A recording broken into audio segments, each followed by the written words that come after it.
Hello and welcome to Press TV News. Some 230 people have been killed after a fuel tanker exploded in the Eastern Democratic Republic of Congo. Officials warned the death toll could rise as scores of others have been seriously wounded in the incident. Some people died while trying to steal fuel leaking from the tanker.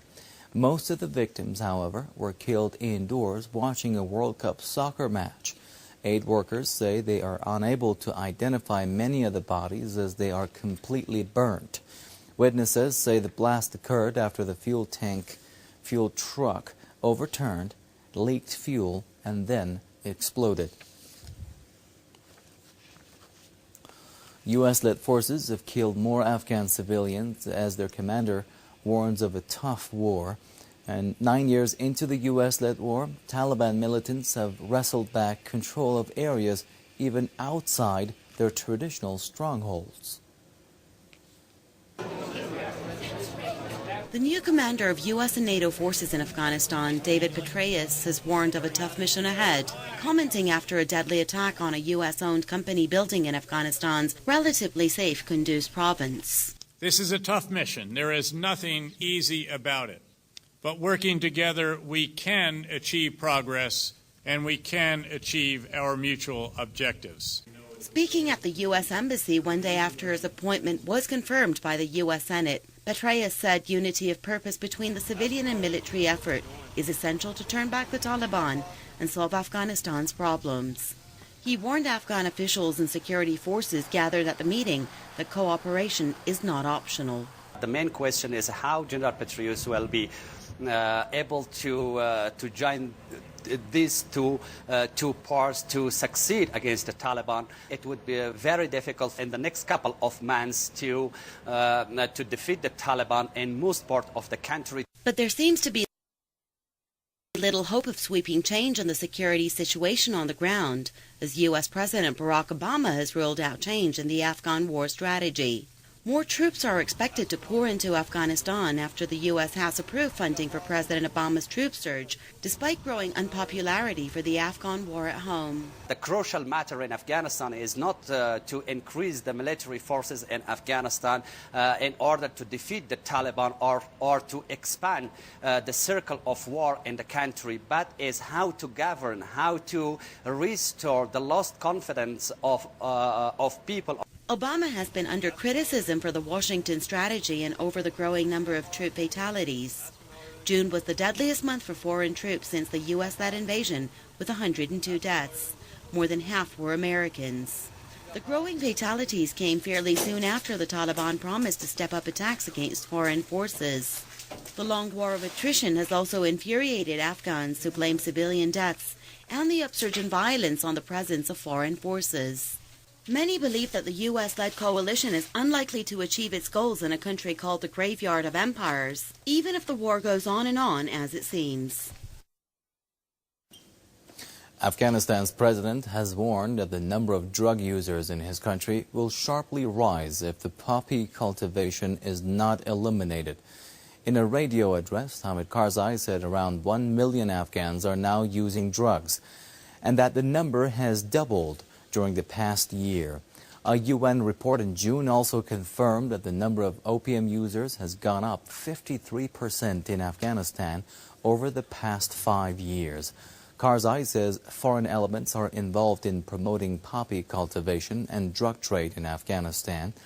The southwestern Helmand province, where 10,000 British forces are based, produces 90% of the world's heroin.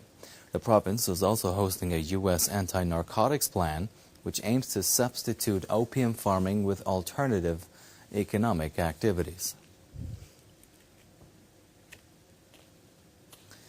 Iran's parliament speaker has criticized the U.S. for its occupation policy as well as Washington's double standards towards the so-called war on terror.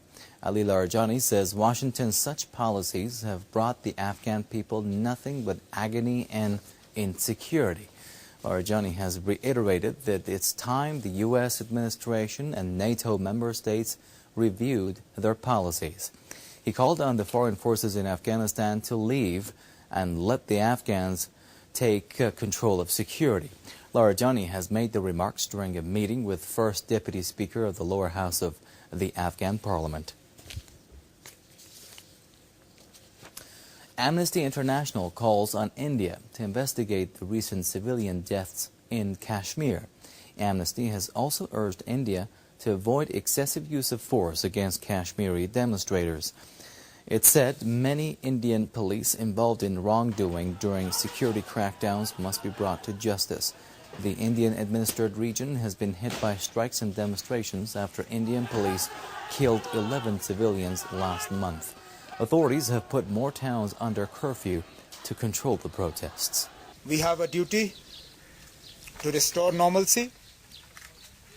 We will do everything possible in the shortest possible time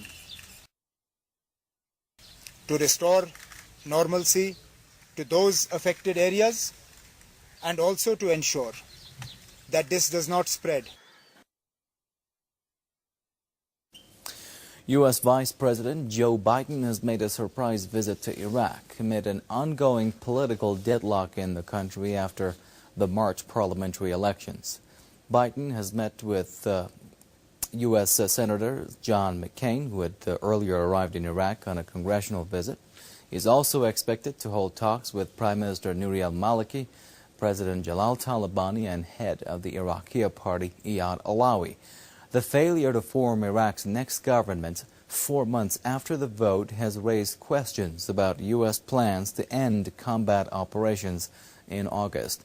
But the vice president has downplayed the concerns. He says lengthy coalition talks are common everywhere and that U.S. military plans are not tied to the formation of governments in Iraq. The United States and Poland have signed an amendment to their planned missile deal.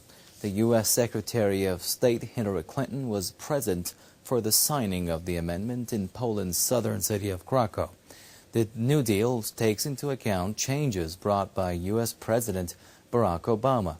In September, President Obama said the U.S. would drop former President George W. Bush's plans for a long-range system in favor of a short and medium-range missile system. Russia has criticized the plan, calling it a threat to its national security. Moscow has also opposed the U.S. plan to set up a permanent military base in Poland. Another look at the headlines this hour now. At least 230 people have been killed in an oil tanker explosion amid fears the death toll may rise. U.S.-led forces killed more Afghan civilians as their commander warns of a tough war. An international rights group calls on India to probe the killing of civilians in Kashmir.